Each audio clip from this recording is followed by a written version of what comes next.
कुछ शिकायत ऐसी आई थी कि अफ़गान मुहाजिर जो यहाँ से जा रहे हैं वो अच्छा तासुर लेके नहीं जा रहे हैं, और हम कभी भी ये नहीं चाहते हैं कि गलत तासुर के साथ चले जाएं, हमारे मुल्क के ख़िलाफ़ को वहाँ पर बात करें या कोई ऐसी बात करें कि उनके साथ कोई ज़्यादती हुई है। आज हमने तफसीलन इसके ऊपर बातचीत की है, और इसका जो फ़ाइनल जिन पॉइंट्स के ऊपर हमारी एग्रीमेंट हुआ है और जिसके बारे में तजवीज़ लेके हम कैबिनेट में चले जाएंगे, वो ये है कि हमारी जो पॉलिसी है अफ़गान मुहाजिरीन की रिपैट्रिएशन के बारे में, जिसमें हमने ये कमिटमेंट की है इंटरनेशनल कम्युनिटी के सामने कि इनको बाइज़्ज़त तौर पर और वॉलंटरी बुनियाद के ऊपर रज़ाकाराना तौर पर वापस भेजेंगे। हमने बहुत अच्छा मेहमान नवाजी किया, 37 साल का अरसा इसमें हमने गुजारा, और ये ना हो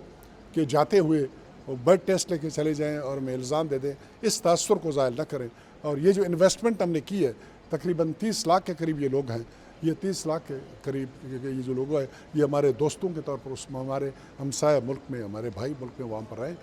फिर एक और भी हमें शिकायत आई थी